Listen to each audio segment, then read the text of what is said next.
Alright, so HH wanted to see Exploring the SCP Foundation, The End of Death. This is a scenario, it's not an SCP itself. I'm kind of looking forward to this. I've enjoyed every scenario video that I've seen so far. I've enjoyed all of them. The best one that I've seen so far is most definitely for me SCP Illustrated's SCP Illustrated's When Daybreak series. I am starting to get back into that. I'll probably be checking one of those out later today. But until then, here we go. The End of Death. Thank you, HH, for this request, by the way. Here we go. Of death.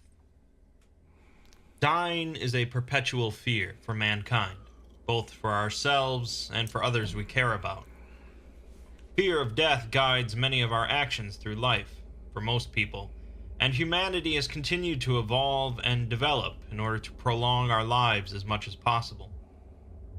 In the SCP universe, death is a common horror, as countless anomalies are responsible for increasingly horrific ways for people to die. True. From civilians to D-Class to MTFs and so on. An individual that's unable to die, such as Dr. Bright, Connor from the Confinement series, or SCP-076, can be a valuable asset or a dangerous weapon. Connor from SCP Containment, if you haven't seen that, that's by Lord Bung. I would vastly recommend watching that. I've actually reacted to the whole series. It's amazing. I love it. You should love it too. But what if no one could die? What if death ceased to exist as a concept, and every person and animal had immortality forced upon them? That would be bad. The Foundation has considered the consequences of such a situation, believing the likelihood of it occurring to be near impossible. Today we'll be looking at a timeline in which that exact scenario plays out, called the End of Death. Much like the Broken Masquerade timeline, this is a separate canon that combines both tales and various SCPs, so it's just a fun alternative look at the SCP universe. Now, I enjoyed the Broken Masquerade The End of Death occurred instantaneously, like someone just flipped a switch. In that moment, death no longer... 1 second. I am a man, and in my household I do manly things like fixing things when they break. I'll be back in a few minutes. God. I'm a man. I have fixed things. Moving on. Longer existed as a fundamental concept of our universe, at least for animals. Nothing was brought back from the dead, and people don't become zombies or anything like that, but things just didn't die, regardless of damage done to their bodies. Oh god. Yeah. We get our first major look at how the Foundation handles things with SCP-3984. We're given a note left by a doctor working on studying the end of death situation, Dr. Emily Young. Two things become immediately clear. The Foundation doesn't know what caused this situation, and they don't know how to revert things back to normal. As it is then, their goal is to contain the situation, not from public awareness, obviously, but by preventing this anomaly from causing the breakdown of society. 3984 is interspersed with elements of a tale, in which an outside individual is reading through the document along with us, and commenting on various sections. This person comments, with some suspicion, on the fact that Dr. Young is deliberately telling her underlings to not bother looking into what caused the end of death. Perhaps some people in the Foundation know more than they're letting on.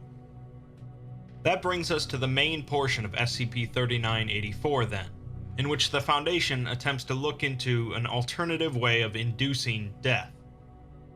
Another remark mentions that researching any way into reversing the end of death, or looking into its origin, is strictly prohibited. The Foundation definitely knows more than they're letting on, specifically this Dr. Young. We learn that the end of death occurred on September 12th, 2020, at the time of the last globally recorded human death. The effect doesn't heal anybody in any way, doesn't prevent aging, and doesn't prevent injuries. Overpopulation is a primary concern then. Yes. Of humans, of course, but also of animals and insect life. It's predicted that widespread starvation will break out in 20 years' time, and while governments around the world begin to work together to manage the situation, the SCP Foundation looks into innovative ways to kill people. These experiments are led by Dr. Young, and they become increasingly dark in nature. Yeah, no doubt. Things start off basic enough, as one D-Class is told to strangulate another, to no effect. Another D-Class is strangled with a belt, resulting in damage to the ligaments in their neck, but not death. Next, a D-Class is placed in a vacuum with no oxygen and left overnight. The end result was burst blood vessels, permanently impaired motor and speech skills, and widespread paralysis, but not death. Another D-Class is cut significantly on her wrists and ankles, resulting in the loss of 80% of her blood. They then reintroduce the blood back to her body the next day, resulting in the loss of sensation in half of her body and significant loss of mental capability. Oh my god. More D-Class are poisoned, starved, exploded, and so on, with not one of them dying. One D-Class was decapitated, and they remained conscious, but began showing signs of suffocation and blood loss before being put in cold storage. We learn that the individual commenting on this article is this D-Class, who apparently recovered at some point. He got his head cut off, but he got better, guys. He got better. More and more experiments occur, each resulting in incredibly grim fates for the D-Class, until suddenly Dr. Young seemingly decides to experiment on herself by shooting herself in the head. She severs her brainstem, disconnecting her brain from the rest of her body, resulting in her being unable to communicate or perform any motor functions. She is replaced on the project by Dr. Michaels. Dr. Michaels' first experiment involves lethally injecting a monkey, which of course doesn't kill it, but they learn that the end of death seems to also be preventing forced unconsciousness. Presumably, it's not preventing sleep or anything like that, but they were unable to cause the monkey to slip into unconsciousness through chemical means. Okay. The monkey ended up recovering with no side effects. They move on then to another monkey, specifically with the goal of inducing unconsciousness, using a variety of sedatives and anesthetics. Nothing works. Unfortunately, things get pretty rough for the next monkey, as they remove its brain from its skull, chemically dissolve it, and then run it through a blender for good measure. They then test this mixture to determine if any electrical activity is present. It would seem that the monkey's brain is still alive, as far as we understand it, but they couldn't determine if the monkey was still conscious.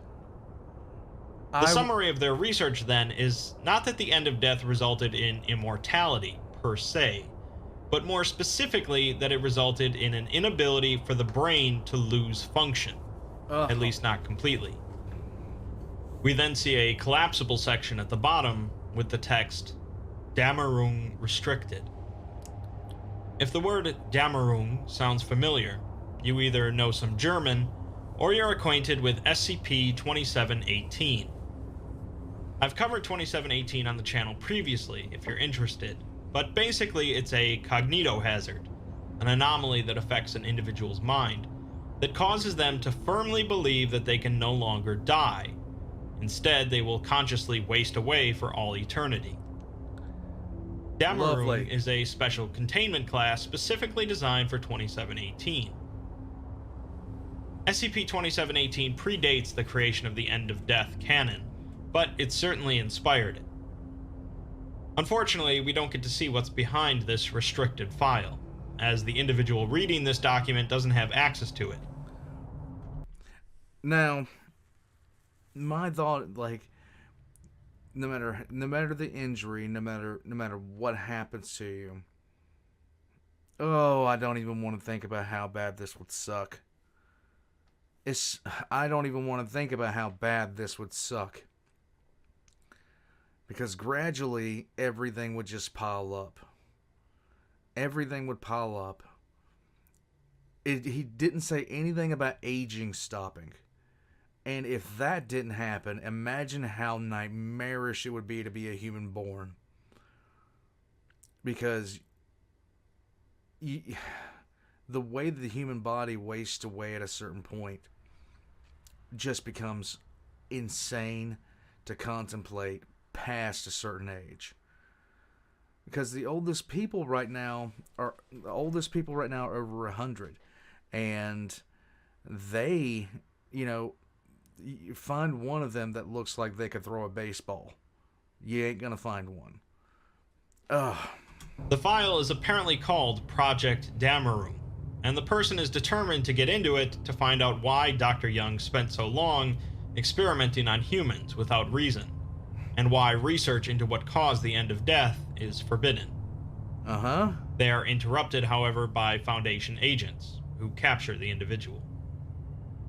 We'll get back to the whole Dameru thing in a moment, but you might be wondering how the Foundation solved the insect problem. With exponential insect population growth and no way to kill them off, insects would quickly cover the entire world. Right. Fortunately, the Foundation had created a chemical prior to the end of death that would turn out to be quite useful. The chemical, SCP-3287, is a sterilization gas that comes in 3 varieties, although it took a little while for the Foundation to realize exactly what each variety did.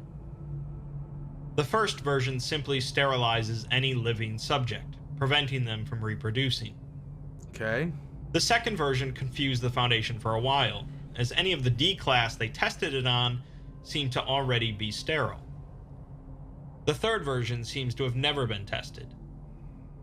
Of course, what's actually happening is a bit of messing with the timeline, as the second version makes it so that the individual has always been sterile, potentially erasing any children they might have had.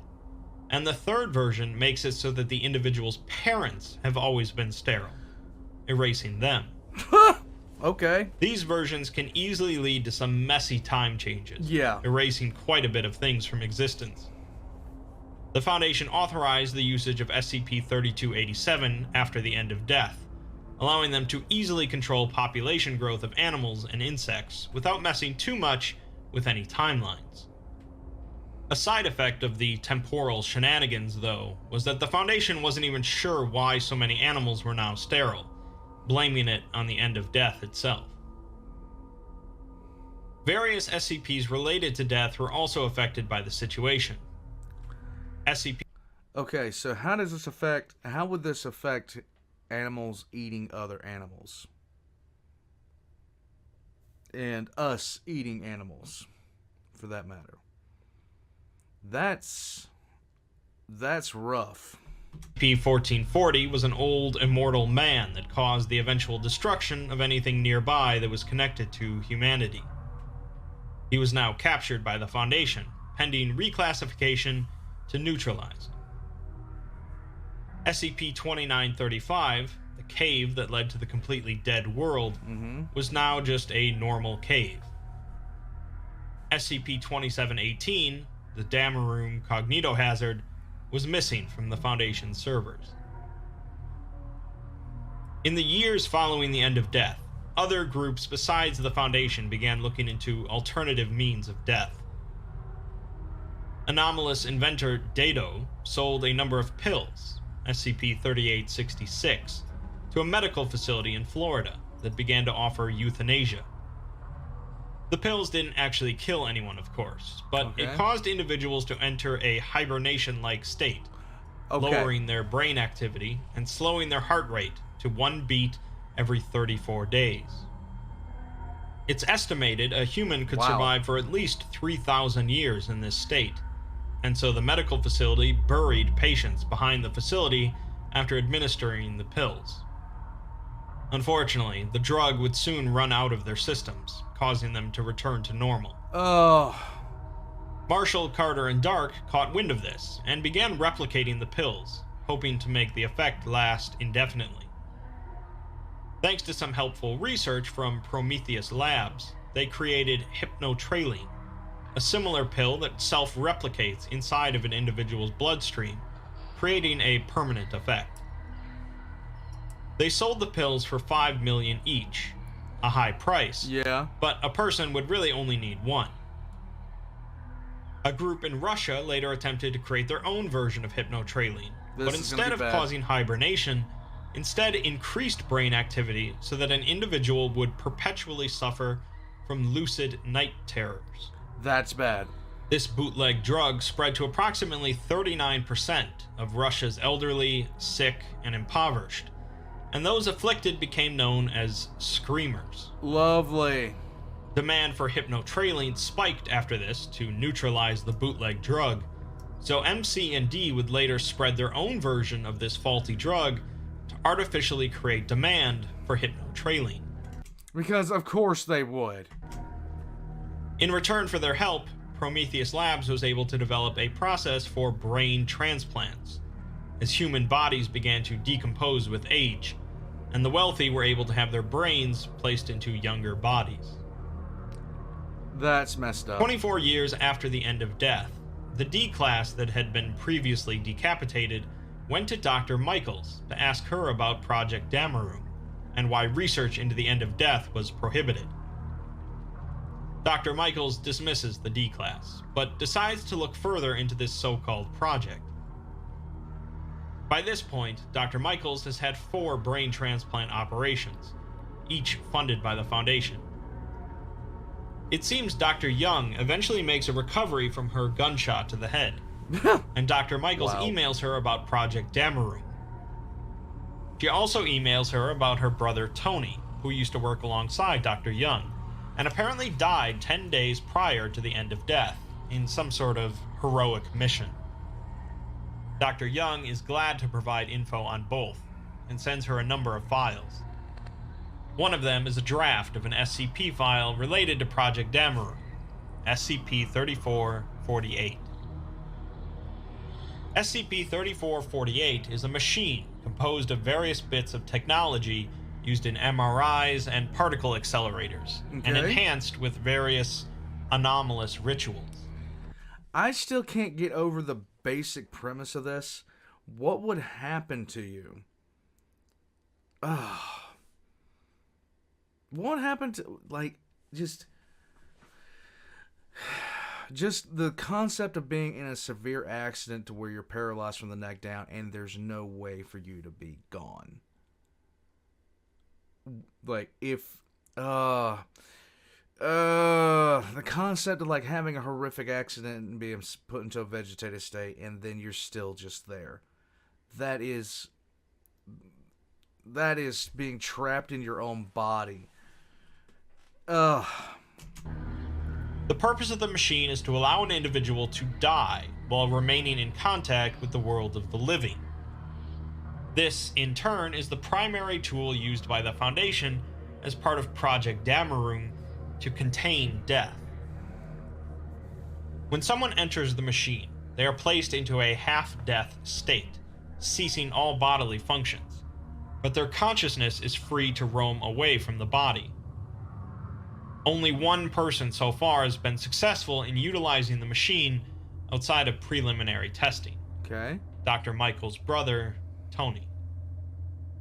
He is still currently strapped into the machine as the Foundation continues to communicate with him through electrical signals. Tony's first few days in 3448 were very hazy, as his consciousness experienced various inexplicable images and scenes. Several of them involve insects, which Tony has a fear of. Okay. The implication is that death is a personal experience for everyone. Tony encounters a girl, who the Foundation first suspects is another half-dead individual somewhere in the world, but the girl resembles his sister as a child. The presence of insects continues to ramp up, as large swarms of bugs begin to chase after him. The Foundation begins looking into any way they can to help out Tony while he's in this half-dead state. They decide that since any living thing that's half-dead gains access to this conceptual existence, perhaps they could half-kill an object. They acknowledge this is as dumb as it sounds. It is. And they're grasping at straws, but they are determined to make Project dameru work.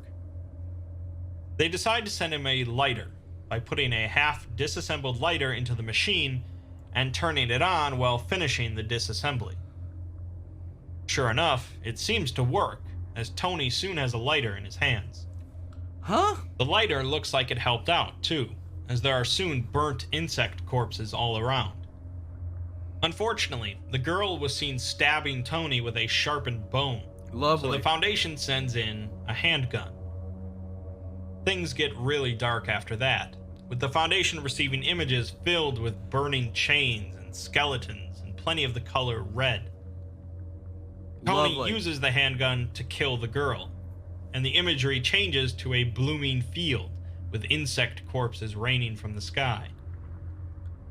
A few minutes later, the researchers receive a call from Dr. Michaels, telling them that her father wasn't dying, even though he should have.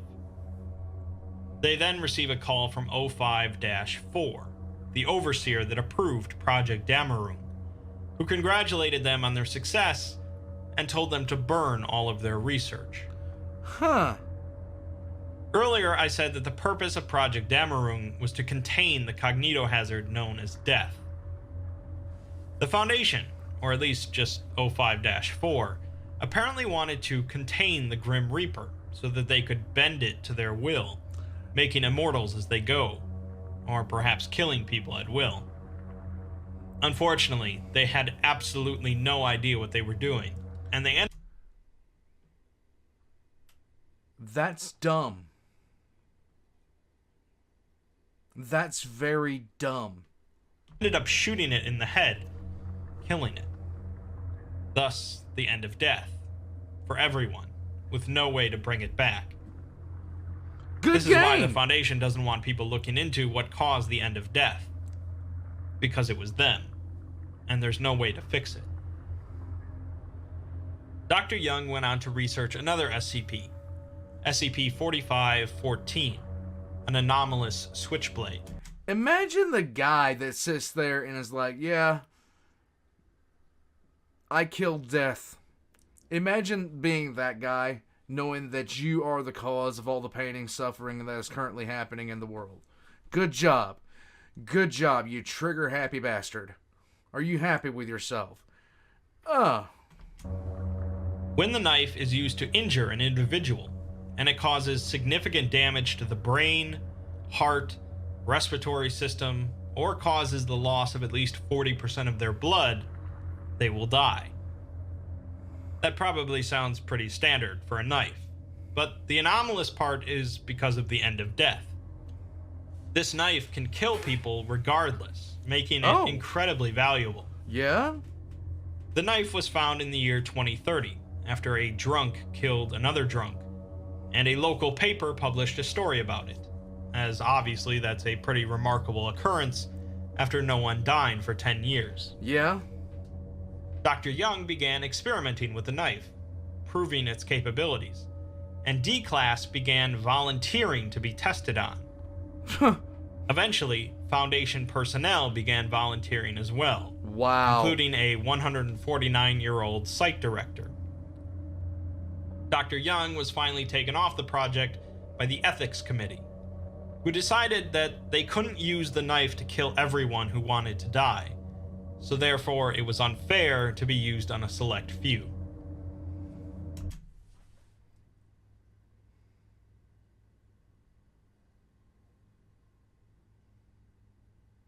What?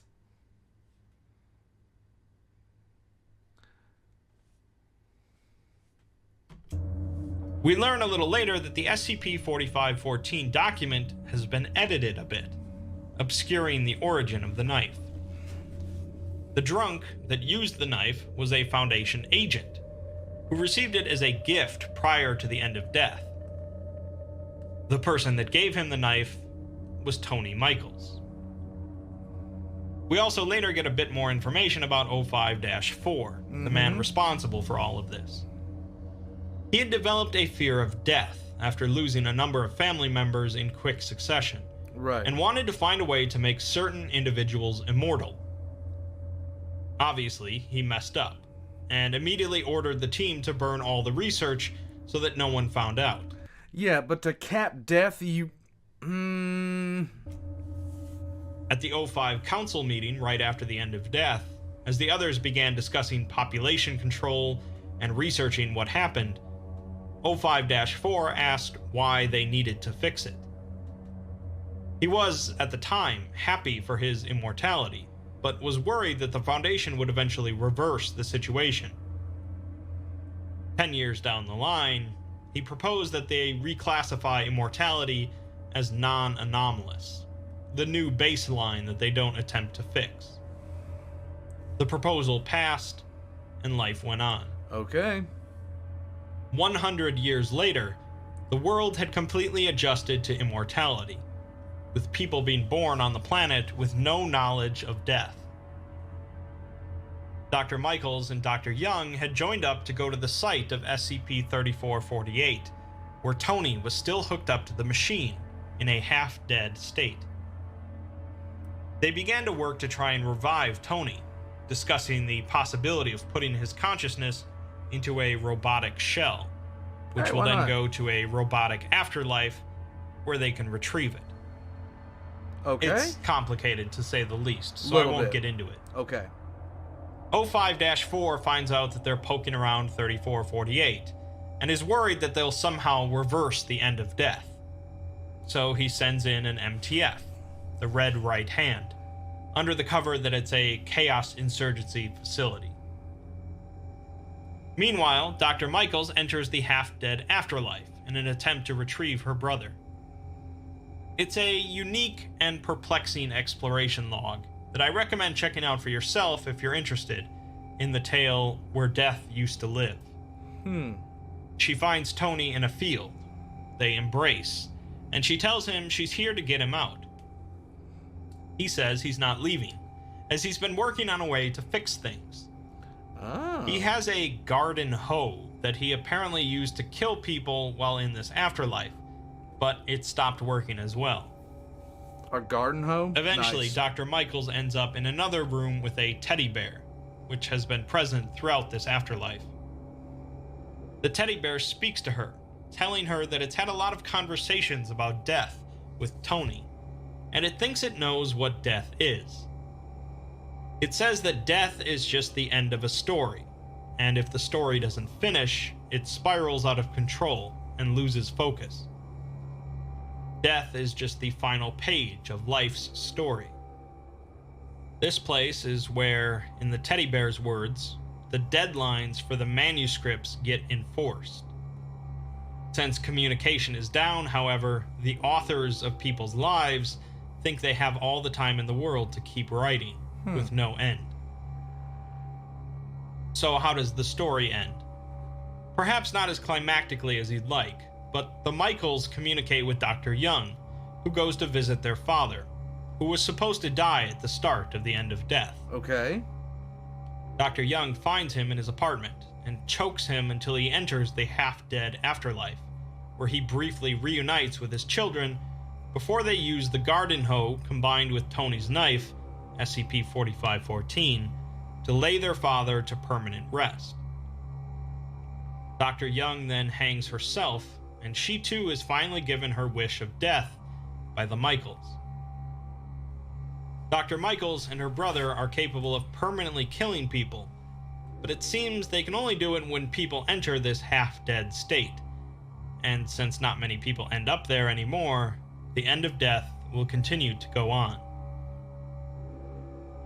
There are plenty of other stories within the end of death canon.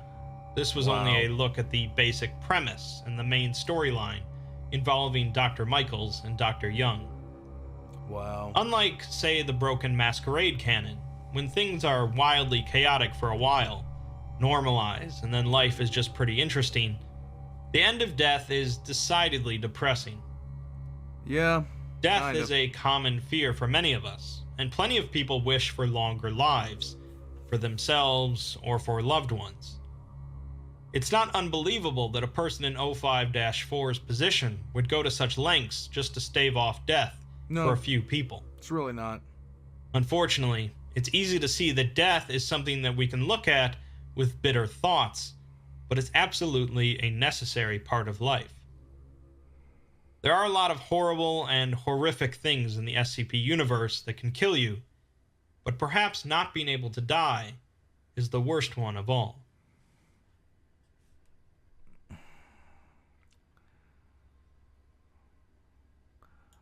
On that day, the Reaper laid down his scythe, turned in his shroud, bid farewell to the masses, and quietly retired. Guys, I can't even begin to tell you. Nobody wants, like, people don't want to die normally, but I can't even begin to tell you how messed up of a world we would have if people didn't. And not saying that people dying is a good thing, because God, I know my life's been turned upside down by some of that, but the advent of not being able to, one, you got to look at injuries that could happen to you at any time, and just life crippling injuries that normally would have killed you. Just what happens if you, like, my thing is, like, those animals that are eaten by other animals, what happens with them? That would be, there's so many horrifying fates to contemplate here. What, do you just lay around till you recover? Starving? Unable to get a drink? What? How does it even work? How does it even function? That would be just a horrifying fate. Just an absolutely horrifying fate. It's just not even worth thinking about. As in terms of, like, oh, it might be nice. It would not be nice. It'd be absolutely just mind-bogglingly bad, no matter how you sliced it. This is one of those that makes you think. This is one of those SCP tales that makes you think. I'd love to read through this one myself. Hearing a bird. In any case, guys, I'm going to head out now. All the Exploring series links is going to be in the description down below. Go check them out. You owe it to yourself. My links are going to be in the description below as well. It's included to my Patreon, my PayPal, and the merch that I have by Valk. Guys, I hope whatever you're doing, you're having a good day. And I'll catch you guys next time.